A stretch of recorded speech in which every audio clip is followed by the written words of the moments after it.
दोस्तों, तो जैसा कि पिछले एपिसोड में हमने देखा कि ज़ावियर ने पॉइजन गर्ल के साथ टीम अप करते हुए ग्लेशियर वैली के खिलाफ फाइट करना शुरू कर दिया था। लेकिन इस फाइट के दौरान ग्लेशियर मास्टर पॉइजन गर्ल की बॉडी में एक आइस पॉइजन डाल देता है, जिसकी वजह से पॉइजन गर्ल की तबीयत काफी ज्यादा खराब हो चुकी थी।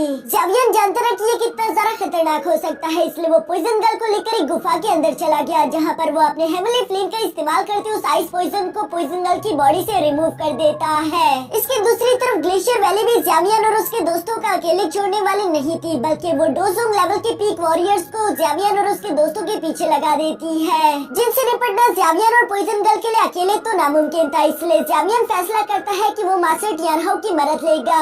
सबसे पहले वो मास्टर टियानहाओ के लिए एक रियल बॉडी बनाने वाला है, जिसके लिए ज़ावियर को एक 7th रैंक के हेवनली स्कॉर्पियन बीस्ट की जरूरत थी। इस बीस्ट की बॉडी का इस्तेमाल करते हुए ज़ावियर एक तीर से 2 शिकार कर सकता था। वो पॉइजन गर्ल और मास्टर टियानहाओ दोनों की प्रॉब्लम को सॉल्व कर सकता है। अब आगे तो नेक्स्ट एपिसोड की शुरुआत यहाँ बिल्कुल उसी सीन से शुरू होती है, जहाँ ज़ावियर और poison girl fallen god stream में आ चुके थे, जहाँ इन लोगों के सामने वही स्कॉर्पियन बीस्ट आकर खड़ा हो गया। यहाँ पर ये स्कॉर्पियन बीस्ट तो पहले से ही पॉइजन गर्ल पर फिदा था, जिसे वो अपने सामने देखकर कहता है कि आखिरकार मेरी रानी वापस आ गई। चलो ये काफी जरा अच्छा हुआ जो कि तुम खुद चलकर आ गई और मुझे तुम्हें ढूंढना नहीं पड़ा, क्योंकि तुम मेरे लिए बहुत ज्यादा खास हो। प्लीज यहाँ से दोबारा वापस मत जाना, क्योंकि क्या है ना कि तुम्हारी बॉडी प्योर पॉइजन से बनी है और मैं भी पॉइजन मास्टर हूँ, इसलिए हम दोनों की बॉडी काफी ज्यादा कंपैटिबल है कि हम दोनों एक अच्छे से बच्चे को जन्म दे सके। इस तरीके से तुम मेरी किंग के थ्रोन के लिए मुझे अगला वारिस दे पाओगी। लेकिन पॉइजन गर्ल को उसकी बातें सुनकर बहुत ही गुस्सा आ रहा था।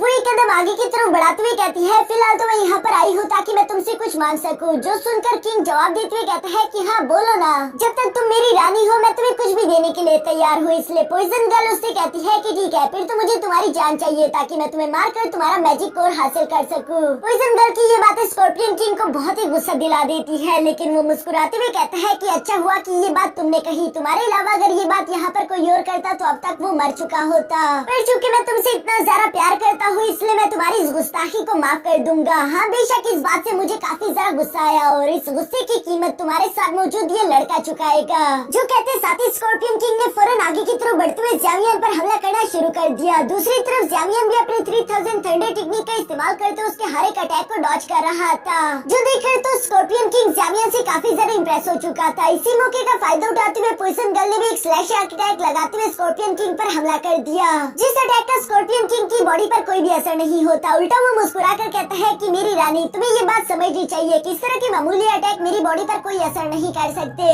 लेकिन हाँ मैं इस बात को जरूर एडमिट करता हूँ कि तुम्हारे साथ मौजूद इस लड़के को मैंने कुछ ज्यादा ही कम समझ लिया। ये वाकई में काफी खास है। ज़ावियर यहाँ पर स्कॉर्पियन किंग की बातें सुनकर फौरन अपने पास से मास्टर टियानहाओ और अपने डिमोनिक सोल पपेट को बाहर निकाल चुका, जहाँ मास्टर टियानहाओ बाहर की तरफ आते हुए स्ट्रेचिंग कर कहते हैं कि ये स्कॉर्पियन किंग तो वाकई में ताकतवर है। इसकी रफ्तार के बारे में भी मानना पड़ेगा, लेकिन फिक्र मत करो मैं इससे अच्छा मजा चकाने वाला हूँ। जबकि स्कॉर्पियन किंग को तो उसकी बातें सुनकर हंसी आ रही थी। वो हंसते हुए कहता है कि चाहे तुम 2 हो या फिर 4 या फिर 1000, मुझे इस बात से कोई फर्क नहीं पड़ता। बल्कि तुम लोगों ने अच्छा किया कि तुम यहाँ पर पहले ही अपने सारे कार्ड्स रिवील कर चुके हो, क्योंकि अब मैं भी तुम लोगों को कुछ दिखाना चाहता हूँ। जो कहते साथ ही अचानक यहाँ स्कॉर्पियन किंग की बॉडी से एक रेड कलर का ऑरा चारों तरफ फैलकर निकलने शुरू हो गया, जिसे देखकर ज़ावियर और उसके दोस्तों थोड़े से परेशान हो जाते हैं। स्कॉर्पियन किंग चिल्लाते हुए कह रहा था कि अब तुम लोग मेरे फॉलन गॉड स्ट्रीम में इंटर कर चुके हो। ये वो इलाका है जहाँ पर कदम रखने के बाद तुम लोगों की जिंदगी और मौत का फैसला सिर्फ मैं यानी कि ये किंग करेगा। नीचे की तरफ मौजूद ज़ावियर और उसके दोस्त चिपक कर एक दूसरे के साथ खड़े थे। तभी अचानक उन लोगों की नजरें अपनी चारों तरफ पड़ती है, जहाँ पर कई सारे पॉइजनियस क्रीचर इन्हीं की तरफ बढ़ रहे हैं। पॉइजन गर्ल अपने दोस्तों को वार्न करते हुए कहती है कि जरा सावधान रहना, ये फॉलन गॉड स्ट्रीम के सबसे ज्यादा पॉइजनियस क्रीचर्स है। मास्टर टियानहाओ तो उसकी बात सुनकर एक्साइटमेंट में आते हुए कहते हैं फिर चलो आखिर हम इंतजार किसका कर रहे हैं, इनकी पिटाई करना शुरू करो। ये कहते साथ ही मास्टर टियानहाओ फौरन आगे की तरफ जंप करते हुए अपनी फ्लेम का इस्तेमाल करते हुए अपने सामने मौजूद आने वाले सारे के सारे पॉइजनियस क्रीचर्स को खत्म कर रहे थे, जबकि उनके साथ साथ डीमन पपेट भी बिल्कुल ऐसे ही कर रहा था। डीमन पपेट और मास्टर टियानहाओ के सामने तो वो क्रीचर बिल्कुल भी नहीं टिक पा रहे। तभी अचानक यहाँ पीछे ज़ावियर और पॉइजन गर्ल के ऊपर 2 डुअल कल्टीवेटर आकर खड़े हो गए, जिनके फेस पर स्कॉर्पियन मास्क भी लगा हुआ था और वो यहाँ इन दोनों से कह रहे थे कि स्कॉर्पियन डोमेन में एंटर करके तुम लोगों ने काफी बड़ी गलती कर दी। अब तुम दोनों मरोगे, तुम दोनों के बचने का सवाल पैदा नहीं होता। पॉइजन गर्ल तो उनकी बातें सुनकर पाक चुकी थी, इसलिए वो अकेले ही आगे की तरफ बढ़ते उन दोनों से टकराने शुरू हो गई। जबकि जामियन पॉइजन गर्ल से कहता है कि अपना ख्याल रखता और वो खुद नीचे मौजूद बाकी के पॉइजनस क्रीचर के साथ फाइट करते हुए अपनी फ्लेम से उन्हें जलाकर राख कर रहा था। यहाँ पर जामियन और उसके दोस्तों की एक जबरदस्त फाइट हो रही थी। ऊपर से स्कॉर्पियन किंग ये सब देख रहा था। उसकी सबसे ज्यादा नजर तो मास्टर डियानो पर पड़ रही थी, जिसे देखकर स्कॉर्पियन किंग कहता है कि ये एक मामूली सी सोल बॉडी है, लेकिन देखो तो सही, मेरे डोमेन में आकर ये एक स्कॉर्पियन किंग के सामने इस तरह से उछल रहा है, लगता है कि इसे और ज्यादा जीने का शौक नहीं। ये कहते साथ ही स्कॉर्पियन किंग तेजी के साथ हमला करते हुए मास्टर डियानो को मारने की कोशिश करता है, लेकिन मास्टर डियानो उसके सारे हमलों को ब्लॉक करते हुए कहते हैं कि बकवास करना बंद करो। तुम भी एक मामूली से मैजिकल बीस्ट हो जिसके अंदर एंशिएंट ड्रैगन की ब्लड लाइन है और तुम पता नहीं खुद को क्या समझने लगे। एंशिएंट ड्रैगन ब्लड लाइन का एक टुकड़ा होने का मतलब ये नहीं कि तुम एंशिएंट ड्रैगन हो। ये सब कहते ही अब मास्टर डियानो ने भी स्कॉर्पियन किंग पर काउंटर अटैक करना शुरू कर दिया था, जहाँ स्कॉर्पियन किंग मास्टर डियानो के हमलों को ब्लॉक करते हुए कहता है कि बस बहुत हुआ, आखिर तुम एक मेरे जैसे किंग की बेइज्जती कैसे कर सकते हो? मैं तुम्हारी ये डेथ विश पूरी करने वाला हूँ। तुम मरना चाहते हो तो चलो मरो। ये कहते साथ ही स्कॉर्पियन किंग ने अपने डंक का इस्तेमाल करते हुए तेजी के साथ मास्टर डियानो पर गोल गोल घूमते हुए हमला करना शुरू कर दिया, जो कि किसी स्पाइक की तरह आ रहे थे। मास्टर डियानो तो जंप करते हुए उसे डॉज कर लेते हैं, जबकि दूसरी तरफ डिमोनिक सोल पपेट की बॉडी पर इस अटैक का कोई असर नहीं हुआ। दूसरी तरफ मास्टर डियानो यहाँ स्कॉर्पियन किंग के सामने आकर कहते हैं कि शुक्र करो कि मैंने अपनी ओरिजिनल बॉडी खो दी। अगर अभी के वक्त मेरे पास मेरी ओरिजिनल बॉडी होती तो सच में तुम मेरे सामने कीड़े से ज्यादा खुश नहीं थे। ये सब कहते हुए मास्टर डियानो गुस्से में भड़क चुके थे। वो अपनी फ्लेम को हाथों पर फैलाते हुए तेजी के साथ आगे बढ़कर यहाँ स्कॉर्पियन किंग को पंचेस करना शुरू हो गए, जिसे वो बहुत ही मुश्किल के साथ डॉज कर रहा था। मास्टर डियानो का साथ देने के लिए वहीं पर डिमोनिक सोल पपेट भी मौजूद है। दूसरी तरफ नीचे हम लोग जामियन को देखते हैं, जो कि अभी भी अपनी हेमली फ्लेम को हैवी रूलर पर चढ़ाते हुए अपने आसपास मौजूद सारे के सारे पॉइजनस क्रीचर को मार रहा था। लेकिन उन्हें मारते हुए जामियन को एक बात का एहसास होता है कि पता नहीं क्यों ऐसा लगता है जैसे कि ये सारे के सारे पॉइजनस क्रीचर स्कॉर्पियन किंग की हिप्नोटिज्म में है। मुझे पूरा यकीन है कि इन क्रीचर्स को कंट्रोल किया जा रहा है, इसी वजह से इन क्रीचर्स को मुझसे जरा सा भी डर नहीं लग रहा। मैं चाहे इनमें से जितने मर्जी को जान से मार डालूं, ये रुकने का नाम ही नहीं ले रहे। पता नहीं आखिर मैं कितनी देर तक इनसे फाइट करता रहूंगा। यहाँ जामियन तो लगातार इन पॉइजन क्रीचर्स के साथ इसी तरह से फाइट कर रहा था। ऊपर की तरफ हम देखते हैं कि पॉइजन गर्ल भी उन्हें डुअल कल्टीवेटर्स के साथ लड़ रही थी, जो दोनों मिलकर कंबाइन अटैक करते हुए काफी ज्यादा पावरफुल थे। उन्होंने इसी तरह कंबाइन अटैक करते हुए कई सारे पावरफुल वॉरियर्स को हराया था, लेकिन आज के दिन उनका मुकाबला पॉइजन गर्ल से हुआ है, जिसे हराना बिल्कुल भी आसान काम नहीं, क्योंकि पॉइजन गर्ल भी उन दोनों को बराबर की टक्कर दे रही थी। दूसरी तरफ यहाँ स्कॉर्पियन किंग की हालत भी इन दोनों ने मिलकर बहुत ही खराब कर दी है।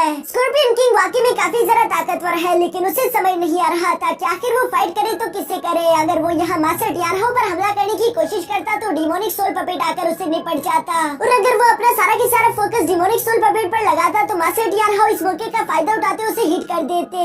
इसी तरह से स्कॉर्पियन किंग को कंफ्यूज करके फाइट के दौरान हम देखते हैं कि मास्टर डियानो ने उसे एक जोरदार पंच करते उसका एक सिंग तोड़ दिया, जिसकी वजह से हम देखते हैं कि स्कॉर्पियन किंग को तो बहुत ही ज्यादा गुस्सा आ जाता है। वो अपने सिंग को टच करते हुए कहता है कि तुम मामूली से कीड़ो, आखिर तुम लोगों की हिम्मत कैसे हुई कि मेरे जैसे किंग पर हमला करते हुए तुम लोगों ने मेरी खूबसूरती बिगाड़ दी। अब मैं कसम खाता हूँ कि तुम जिंदा नहीं बचोगे, बल्कि तुम सब मरोगे। और ये कहते साथ ही अचानक स्कॉर्पियन किंग ने अपना ट्रम्प कार्ड एक्टिवेट कर लिया, जिसकी वजह से उसके आसपास एक रेड कलर का ऑरा इकट्ठा होना शुरू हो जाता है। सब लोग ये देखकर थोड़े से सरप्राइज हो गए थे, जबकि मास्टर डियानो कह रही थी कि आखिर ये बेवकूफ कर क्या रहा है, क्या ये अपने ही ग्रुप मेंबर्स की पावर को एब्जॉर्ब कर रहा है। जो बात सच भी थी, सैमियन जिन बीस्ट के साथ फाइट कर रहा था, धीरे धीरे करके वो सारे बीस्ट गायब होना शुरू हो गए, क्योंकि स्कॉर्पियन किंग ने उन सबकी पावर एब्जॉर्ब कर ली थी। पॉइजन गर्ल और बाकी के सब लोग भी उसी एनर्जी टोर्नेडो की तरफ देख रहे थे कि अब आगे क्या होगा। तभी उस एनर्जी टोर्नेडो के अंदर से स्कॉर्पियन किंग निकल कर बाहर आ जाता है, जो कि अपने बर्सर्क मोड में इंटर हो चुका था। इस वक्त स्कॉर्पियन किंग की ताकत काफी ज्यादा बढ़ चुकी थी, वो दिखने में बहुत ही ज्यादा खतरनाक लग रहा है। दूसरी तरफ स्कॉर्पियन किंग भी अपने सामने मौजूद इंसानों की तरफ देखते हुए कहता है कि ये किंग अब तुम लोगों के टुकड़े टुकड़े करने वाला है। जामियन जो कि पहले तो उन पॉइजनियस बीस्ट के साथ फाइट करने में बिजी था, लेकिन अब चूंकि वो सारे के सारे पॉइजनियस बीस्ट खत्म हो चुके हैं, इसलिए वो फ्री हो गया था। यही वजह है कि जामियन भी मास्टर डियानो का साथ देने के लिए स्कॉर्पियन बीस्ट की तरफ बढ़ने शुरू हो गया, जहाँ स्कॉर्पियन बीस्ट अपने डंक का इस्तेमाल करते हुए यहाँ मास्टर टियाना और ज़ावियर पर हमला कर देता है। ज़ावियर उस हमले को बहुत ही मुश्किल के साथ डॉज करते हुए मास्टर टियाना के पास आ गया था। पॉइजन गर्ल चाहकर भी लोगों का साथ देने के लिए यहाँ नहीं आ सकती थी, क्योंकि वो दोनों डुएल करते हुए अभी भी पॉइजन गर्ल का पीछा नहीं छोड़ रहे थे। दूसरी तरफ ज़ावियर मास्टर टियाना से कहता है कि मेरे पास एक प्लान है, लेकिन उसके लिए मैं जानना चाहता हूँ कि मास्टर टियाना क्या आप कुछ देर के लिए स्कॉर्पियन किंग को कैद करके रख सकते हैं। जिस पर मास्टर टियाना ने जवाब दिया कि हाँ बेशक मैं ऐसा तो कर सकता हूँ, लेकिन मुझे इसके लिए थोड़ा सा वक्त चाहिए होगा। तुम्हें मुझे सही मौका दिलवाने के लिए स्कॉर्पियन किंग का ध्यान भटकाना चाहिए। जो सुनकर ज़ावियर बिल्कुल ऐसा ही करता है। वो अपने डिमोनिक सोल पपेट के साथ मिलकर तीसी के साथ यहाँ स्कॉर्पियन किंग के आसपास घूमने शुरू हो गया, जहाँ स्कॉर्पियन किंग अपने डंक का इस्तेमाल करते हुए कई सारी एनर्जी अटैक ज़ावियर और डिमोनिक सोल पपेट पर चलना शुरू कर देता है, लेकिन इनमें से कोई भी अटैक उन्हें हिट नहीं कर पा रहा था। ये देखकर तो स्कॉर्पियन किंग को काफी जरा गुस्सा आ जाता है, पर तब तक बहुत देर हो गई थी, क्योंकि दूसरी तरफ